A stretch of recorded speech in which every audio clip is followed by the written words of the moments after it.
हाँ, मेरे साथ बहुत मारपीट हुई थी, बहुत ज़्यादा मारपीट हुई थी। दे दिया तो दे दे, वरना घर से निकाल देंगे, ये निकाल देंगे। तो मुझे उस टाइम ये लगा कि नेहा तेरा कोई नहीं है बाहर, यही है जो भी। तो फिर मैं अपने घर से, मैं बैंक में से निकाल के अपनी नानी को सारा पैसा दे दिया था, जितना भी था।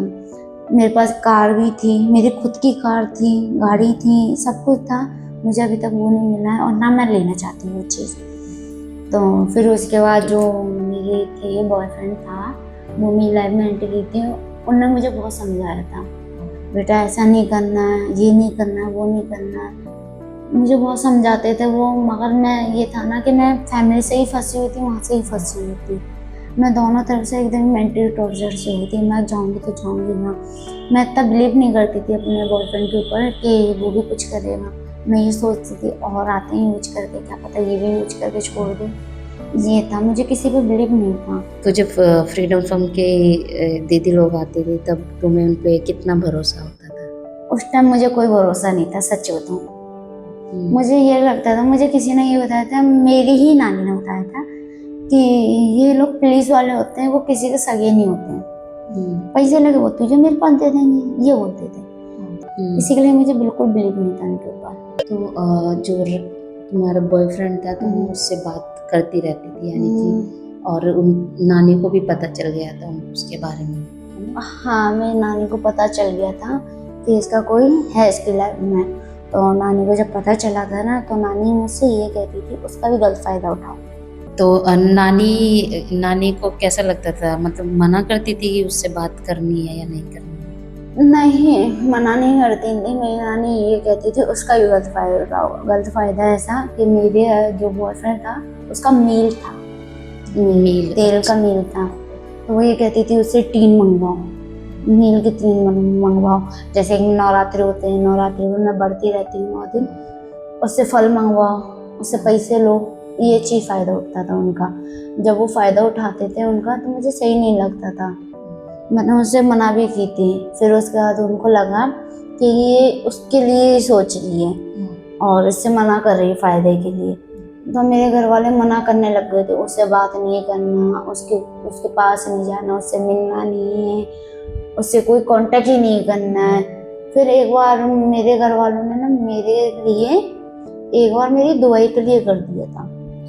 दुबई के लिए ही कर दुबई? दिया। मुझे बेचने के पूरे इरादे थे। इरादे क्या थे, उन्हें बेच दिया था। आधे पैसे आ गए थे और मेरा वीज़ा बनने के लिए रह गया था, ये था।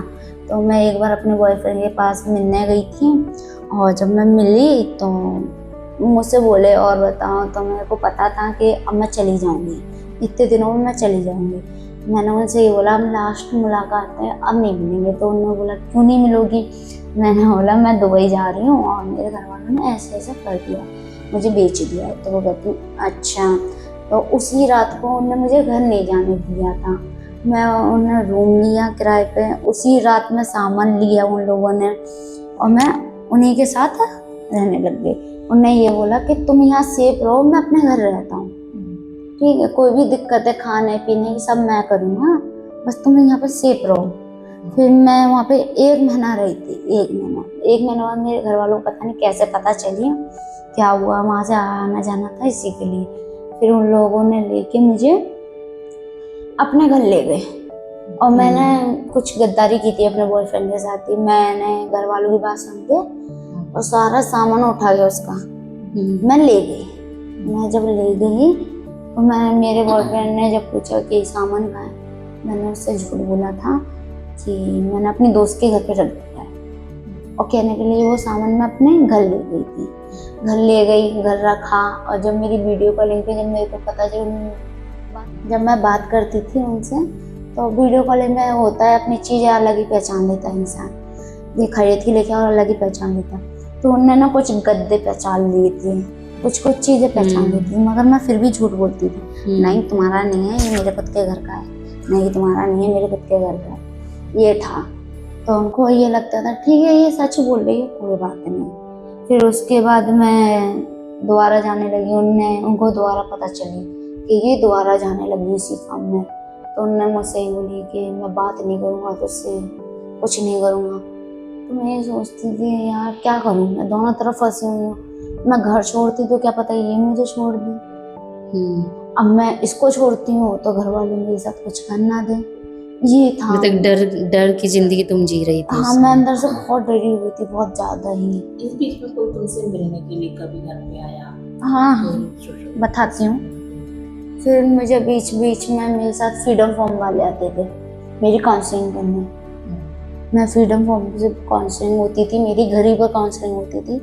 मेरी नानी फ्रीडम फॉर्म के पीछे खड़ी होती थी हमेशा आके दिखाने के लिए। जब मेरी फैमिली में से एक जना फ्रीडम फॉर्म के पीछे ही खड़ा रहता था कि मैं कुछ कह ना पाऊँ, वो मुझसे ये कहती थी, मेरी फैमिली वालों से भी कहते थे फ्रीडम फॉर्म वाले कि मुझे इस लड़की से अलग अलग बात करनी है, स्पेशली बात करनी। मुझे कभी नहीं छोड़ा है अकेला। CWC में मेरी काउंसलिंग होती थी, कभी अकेला नहीं छोड़ा, सामने काउंसलिंग करवाते थे कि ये मेरे बारे में कोई सच्चाई ना बता दे। यही होता रहा। फिर मैंने अपना बॉयफ्रेंड कुछ दिनों के लिए छोड़ दिया था। मैं दोबारा पहुंची वहीं। जब मैं पहुंची वहाँ पर, मैं उसी काम में, तो एक बार मेरे पास बॉयफ्रेंड का फ़ोन आया था कि कहाँ हो।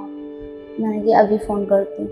उसके बाद मैं रेस्क्यू हुई थी। मैं फिर दोबारा रेस्क्यू हुई थी फ्रीडम फॉर्म की तरफ से, दोबारा रेस्क्यू हुई थी मैं फ्रीडम फॉर्म की तरफ से। जब भी मुझे बिलीव नहीं हो रहा था, मुझे ऐसा लग रहा था ये मेरे पीछे क्यों। एज सेकंड टाइम में क्या एज रही?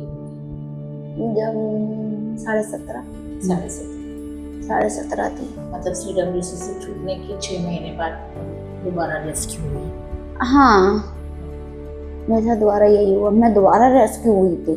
फिर मुझे ऐसा लग रहा था ये मेरे पीछे क्यों पड़े हैं, क्या रीजन है। मैं सबसे ये कहती थी क्यों इन पे कोई काम धाम नहीं है, यहाँ नहीं जा सकते। वो बेचारे गरीब, वो बाहर रहते हैं, ठंड में करते हैं, वो नहीं कर सकते, उनकी मदद नहीं कर सकते हैं, ये मेरे पीछे पड़े। मैंने एक बार इनके खिलाफ भी मैंने बयान दिए थे, बहुत बड़ा।